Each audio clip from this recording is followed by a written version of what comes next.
भाई साहब एक बड़ा महत्वपूर्ण विषय आपने कुछ दिन पूर्व उठाया था, छवि महल है। छवि कौन सा? छवि महल। छवि महल सिनेमा। उसमें अब लगातार आपको धमकियां मिले, और क्या प्रकरण अपडेट क्या है उसमें? उसमें अपडेट ये है कि हमने जीएससीसी कोर्ट में अपील किया है।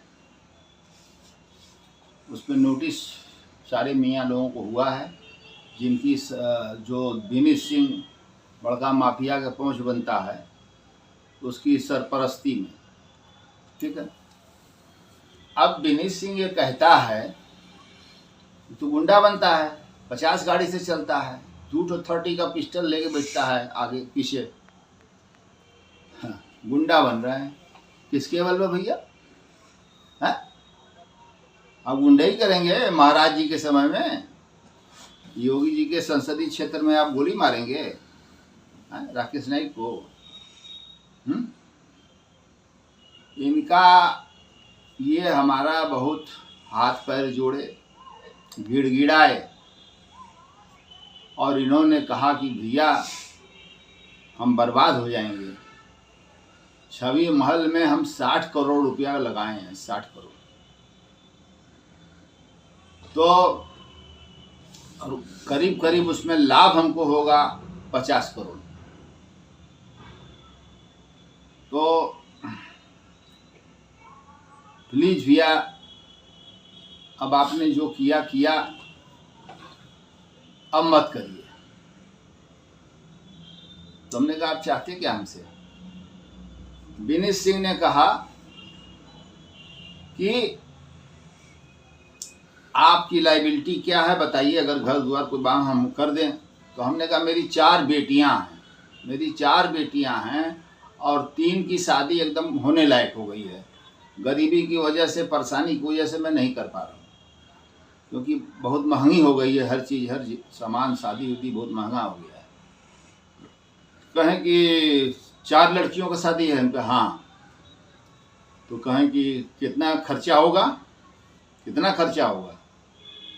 हमने कहा 3 करोड़ रुपया खर्चा होगा।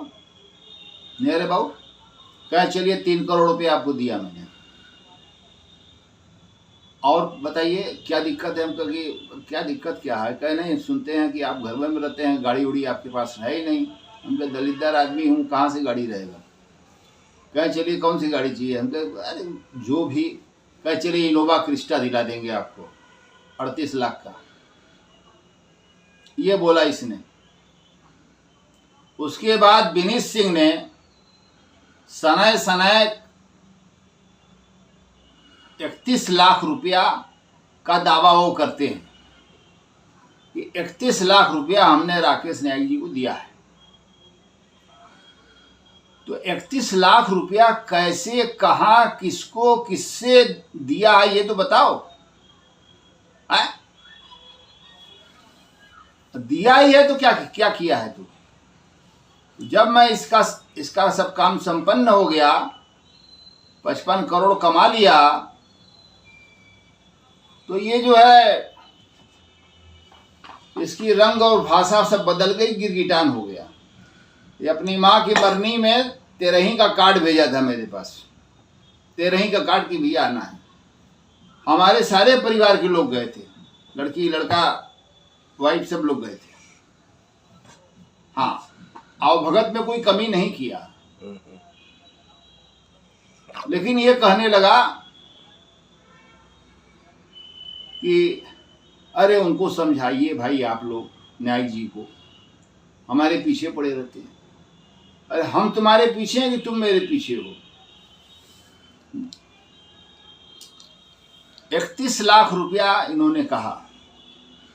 ठीक है, ठीक है, मैं एडमिट कर रहा हूं, एडमिट कर रहा हूं।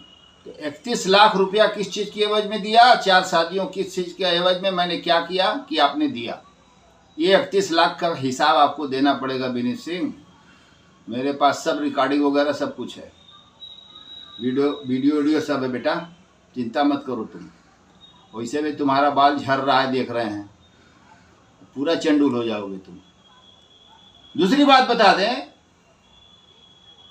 कि ये सब एक प्रोग्राम में शामिल होने के लिए ये और धनंजय सिंह गए थे।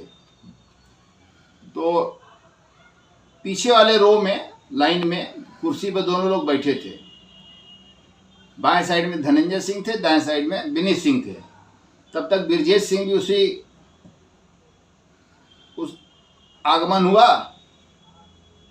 तो धनंजय सिंह भी और विनीत सिंह भी कुर्सी छोड़ के खड़ा होकर उसको नमस्कार कर रहे हैं। अरे भड़ुआ को आप लोग नमस्कार कर रहे हैं? अरे यार, ये क्या तमाशा है? खड़े हो जा। कहाँ खड़े हो रहे हैं?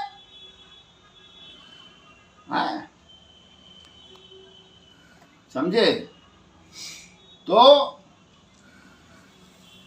कान खोल के विनीत सिंह तू सुन ले, तेरी गुंडाई और तेरी मर्दानगी सब मैं देखूंगा। और मेरे लड़कियों की शादी अगर तुमने नहीं कराया साले, तो फिर मैं देखो मैं क्या करता हूँ।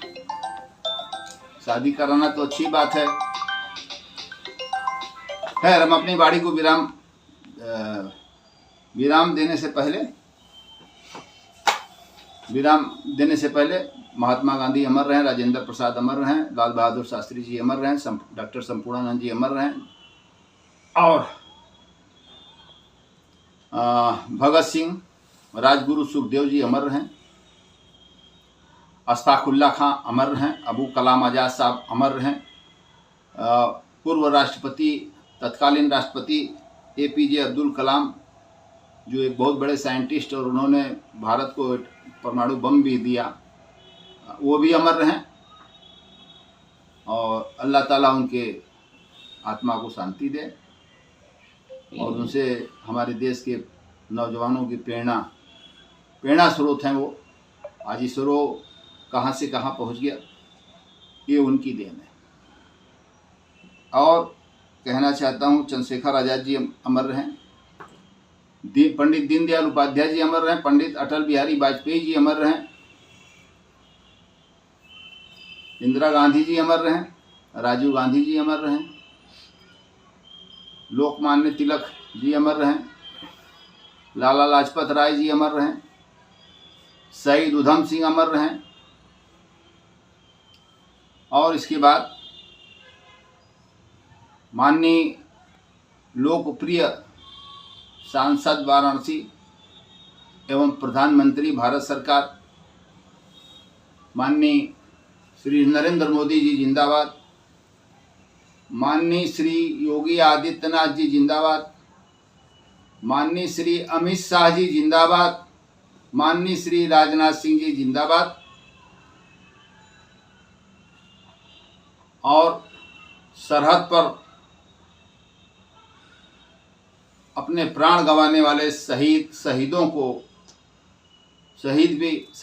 भी वो भी अमर रहें। शहीदों की मज़ारों पर लगेंगे हर बरस मेले, वतन पे मरने वालों का यही बाकी निशान होगा। मैं वतन के लिए मरना चाहता हूँ, वतन के लिए जीना चाहता हूँ। और ये दिखा दिया, ये माफिया का मतलब कुछ होता ही नहीं है। ये मैंने दिखा दिया, साबित कर दिया है। कब तक 50 गाड़ी चलेंगे, 100 गाड़ी चलेंगे, ठीक है। आह तो लग रहा है तुम्हें ना। बहुत बहुत जनता को, जनार्दन को धन्यवाद। आपकी प्रेरणा से आपकी मुझे ताकत मिलती है ऐसे हरामखोरों से लड़ने के लिए। हैं, हमारे पास एक भी गाड़ी नहीं है, मैं घर में रहता हूँ। बहुत रेयर एंड रेयरेस्ट कभी कभी मान लीजिए कोई ऐसा, जैसे मैं हॉस्पिटल में भर्ती था, वहाँ भी ये सब मारने के लिए बड़ी प्लान की है। प्रशासन ने हमारा बहुत सहयोग किया, सिक्योरिटी वगैरह दिया। तो अपनी बाड़ी को विराम दे रहा हूँ। जनता जनार्दन की भी जय हो।